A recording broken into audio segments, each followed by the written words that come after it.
हिंदी कुमार भारती कक्षा 9वीं की पहली इकाई का 5वां बर्फ की धरती पहले विभाग के अंतर्गत मैंने आपको यात्रा वर्णन की जानकारी दी गई थी। थोड़ा सा उसका सारांश बता देती हूँ। प्रस्तुत यात्रा वर्णन की लेखिका कृष्णा सोबती लद्दाख की यात्रा पर निकलती है। यहाँ की धरती पर ऊपर निर्मल आकाश है तो नीचे बर्फ से ढकी धरती है। ऊपर से लेकर नीचे तक श्वेत रंग ही फैला है। लेखिका को 2 वेदों में लिखी ऋचाओं का स्मरण हो जाता है, जिसमें इन ऋचाओं के माध्यम से सूर्य देव से यह प्रार्थना की गई है कि वे इन हिम शिखरों पर चमकते रहें ताकि हमें ऊर्जा मिलती रहे। मान्यता के अनुसार 3 लोक होते हैं। देवताओं के लोक का श्वेत रंग होता है, माननीय यानी कि मानव लोक का रंग लाल होता है और पाताल लोक का रंग नीला होता है।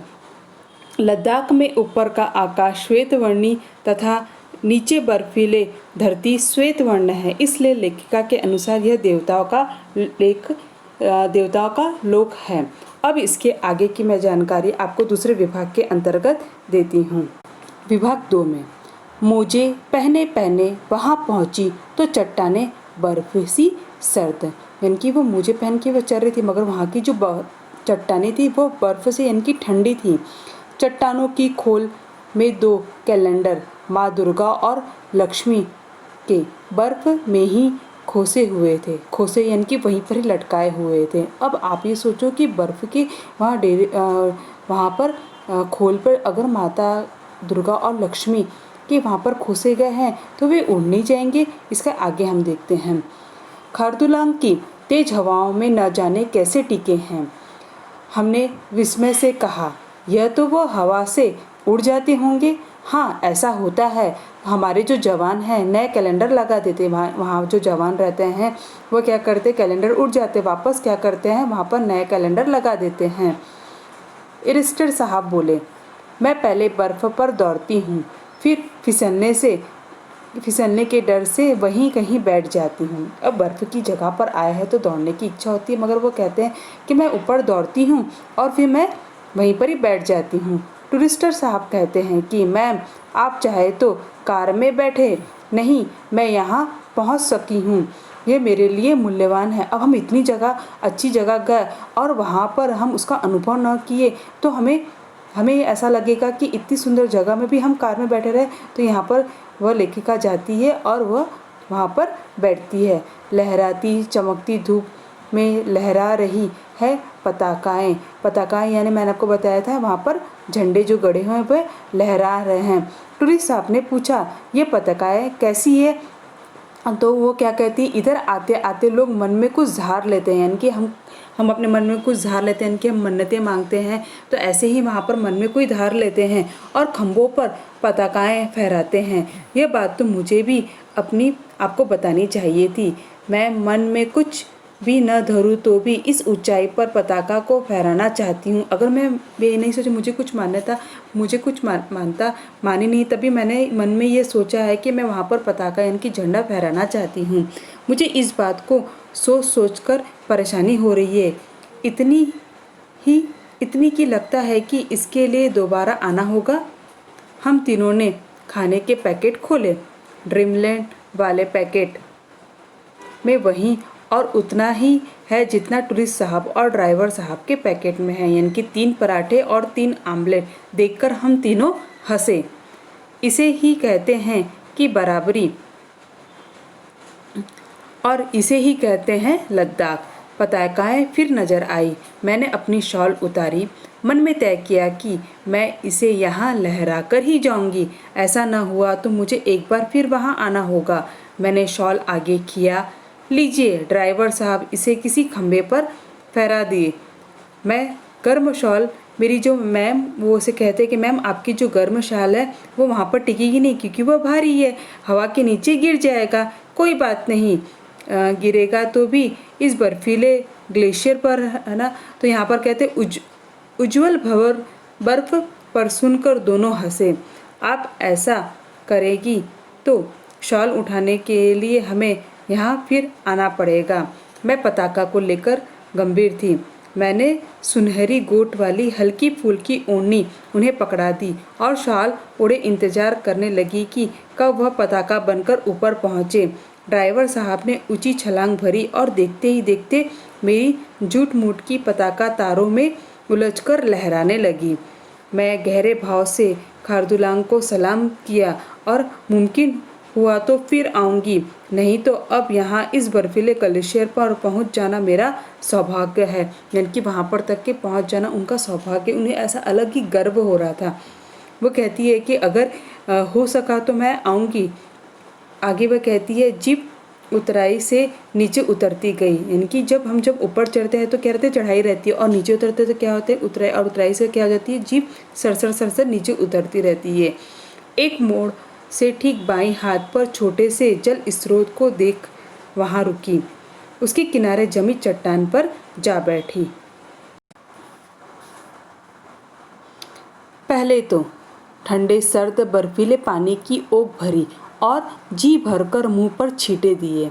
पानी पिया और फिर उसमें पाँव डालने को हुई, पर अपने को रोक लिया क्योंकि पानी बहुत ही ठंडा था। इतने ठंडे जल में पाँव नहीं। कुछ देर और, काश कुछ देर और बैठ सकती। इतने ठंडे में हम इतनी देर तक ही नहीं बैठ सकते, मुझे मगर उसे इच्छा थी काश मैं और थोड़ी देर वहाँ पर बैठ सकती। एक और ख्याल कौंधा, पहले यह लिखकर ग्लेशियर पर लटका दिया होता कि हिमराज आपने अपनी सबसे निकट धरती पर रहने वाली संतानों के लिए भला जल प्रदान करने में इतनी मितव्यता क्यों बरती। आप तो जल के स्रोत है, यानी कि बर्फ से पूरी वो ढकी हुई है, मगर हमें जल नहीं मिलता क्योंकि वहाँ पर जल जो रहता है वो बर्फ में परिवर्तित हो जाता है। रात एकाएक नींद खुली, लगा कमरे में किसी ने टॉर्च फेंकी हो। खिड़की के अंदर आती चांदनी का प्रकाश था, इतना स्वच्छ कि ऊपर ओढ़े हुए कंबल के अलग अलग रंग दिखने लगे। आकाश खिड़की को घेरे हैं और कांच पर झुका है चांद का मुखड़ा। यहाँ पर कितने अच्छे अलंकार के बारे में बताया गया है। भला मैं आज ही यहाँ से क्यों चली जा रही हूँ। मेरी दिल्ली पहुँचना जरूरी न तो होता, और तो दिन में एक बार पैंगोंग झील देखती। अब यहाँ पर लद्दाख के पास अलग अलग झील है, उसे देखने की इसकी बहुत इच्छा हो गई। और इतना अच्छा दृश्य यहाँ पर बताया गया है कि वो दृश्य को वो छोड़ के उसे जाने की इच्छा नहीं थी। बच्चों, कभी हम भी कहीं घूमने के लिए जाते और वहाँ का दृश्य हमें इतना अच्छा लगता तो मानो ऐसा था कि हम वहीं पर ही बस जाए। ऐसे लेखिका को बार बार ऐसा लग रहा था कि मैं यहीं पर ही बस जाऊँ। करवट लेने को ही थी। जब हम सो के उठते हैं तो अंगड़ाइयाँ लेते हैं, उसे हम कहते हैं करवट। कि उठकर खड़ी हो गई। सोने को तो प्लेन में भी सोया जा सकता है। वो कहती है कि मैं सोना चाहूँ तो प्लेन में भी बैठे बैठे सो सकती, मगर इतना अच्छा दृश्य मैं कहाँ से देखूंगी। घड़ी देखी तो 3:30। शाल ओढ़ा, टॉर्च ली और कमरे के कबाट भिड़ा दिए और सीढ़ियाँ के नीचे उतर गई। खुले में टहलते हुए सोचने लगी, अपने में गहरा पारदर्शी सन्नाटा जैसे वह ऊपर के सितारों की लौ में अपने अंधेरों में जगमगा रहा है। इतना अच्छा दृश्य लग रहा था मानो वह रात को वो यही सोचने लगी कि मैं सो तो प्लेन में भी सकती हूँ, मगर इतना अच्छा दृश्य मैं कभी नहीं देख सकती। जब वह नीचे उतरती है तो वहाँ का दृश्य उसे बहुत ही सुंदर लगता है। नीचे दिल्ली में अपने जीने की दुनिया से अलग वह चांद है, वह तारे, यह धरती और सामने बिजी सर्किट हाउस की यहाँ पर वह देखती है, और आती सड़क जैसे धरती को आकाश से मिलाने वाली पगडंडी हो, और उस पर भी क्यों न चल दिया जाए लेह की यह इस प्रभात बेला में। वो इतना अच्छा सुंदर दृश्य था कि वो रात को ही सोई नहीं और वो दृश्य का ही आनंद लेने लगी। फाटक खोलने के लिए हाथ बढ़ाया, घड़ी देखी, कुछ देर रुकना ठीक होगा। मैं अब सड़क पर चल रही हूँ, लेह को घेरे हुए पथरीले श्रृंखला को देख रही हूँ, खामोशी में अपने पैर की आहट सुन रही हूँ। इनकी वो क्या कर रही है, हर चीज़ की क्या कर रही है, वो कल्पना ले रही है। खामोशी में जब हम चलते हैं तो हमारी जो पैरों की जो आवाज़ रहती है उसे वो क्या कर रही है, उसकी आहट सुन रही है, उसका अनुभव कर रही है। अंतर में ऐसा भास रहा है कि इस अमृत बेला में जो घट रहा है वह पहली बार है और शायद अंतिम भी है। यदि हो आए बौद्ध प्रवचनों की 2 पंक्तियाँ, जो भी देखो जो भी देखो ऐसा देखो जैसे जीवन में पहली बार देख रहे हो, फिर ऐसे देखो जैसे जीवन में अंतिम बार देख रहे हो। वो क्या करती है, बौद्ध के 2 प्रवचनों को बार बार कहती है। प्रवचन आपको मैं एक बार फिर से कहती हूँ। जो भी देखो ऐसे देखो जैसे जीवन में पहली बार देख रहे हो, फिर ऐसे देखो जैसे जीवन में अंतिम बार देख रहे हो। यानी कि कोई भी दृश्य को हम देखते हैं तो ऐसा देखना चाहिए कि हम उसे जीवन में पहली बार देख रहे हैं, और उसको इस तरह से देखो कि हम उसे अंतिम बार देख रहे हैं, वो हमें देखने मिले कि ना मिले। बुद्ध के कमंडल में उदय होती और उषा को मानो पहली बार देख रही हूँ।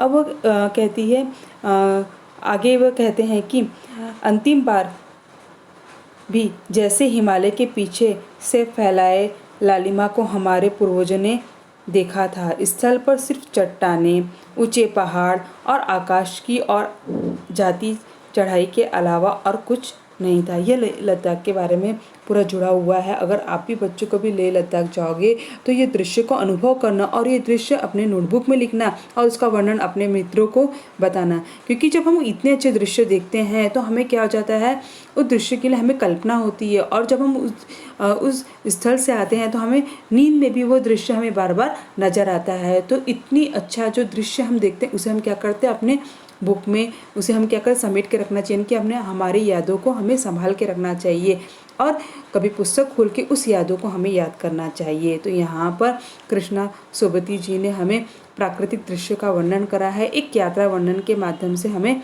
इतना अच्छा दृश्य की हमें जानकारी दी है।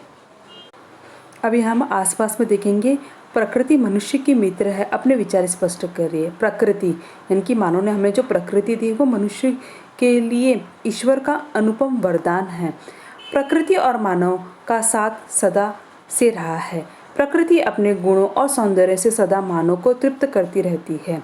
कालांतर में जब मानव के हाथ में विज्ञान की शक्ति आई तब उसने प्रकृति का भरपूर दोहन किया। विश्व में बढ़ता हुआ प्रदूषण, प्राकृतिक संतुलन इसी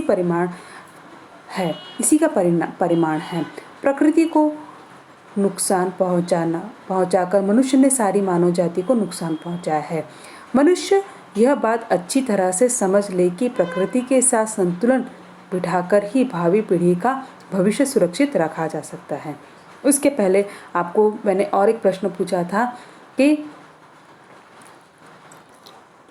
किसी यात्रा पर जाने के लिए आरक्षण संबंधी जानकारी प्राप्त करने हेतु राज्य पर्यटन विभाग को पत्र लिखिए। ये मैंने आपको गृह कार्य दिया था। यह गृह कार्य आपने किया ही होगा। आप कैसे लिखेंगे, जैसे कि यहाँ पर लिखेंगे सेवा में व्यवस्थापक, राज्य का परिवहन विभाग, महाराष्ट्र। हम महाराष्ट्र में तो महाराष्ट्र में, नहीं तो जिस क्षेत्र में हम जाते हैं हमें महाराष्ट्र से ये पत्र देना पड़ेगा, तभी हम दूसरे देश में जा सकेंगे। फिर लिखेंगे विषय आरक्षण संबंधी जानकारी। महोदय, निवेदन है कि मैं अपने परिवार के साथ औरंगाबाद की यात्रा पर जाना चाहता हूँ। मेरी योजना है कि मैं दिवाली की छुट्टियों में अपने परिवार के साथ औरंगाबाद शहर के साथ साथ अजंता एलोरा की गुफा भी देख सकूँ। यह यात्रा मुझे राज्य परिवहन विभाग द्वारा संचालित बसों द्वारा करनी है। मैं क्योंकि मुंबई में रहता हूँ,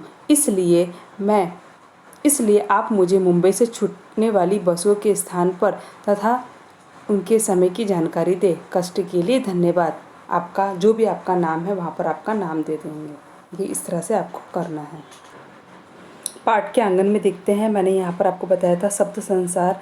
यहाँ पर हिम मंडित यानी कि बर्फ से शोभित, ये क्या है, विशेषण संख्या। उसके बाद है वित्तव्ययता, यहाँ पर क्या आता है, किफ़ायती, थोड़ा या कम खर्च करने की।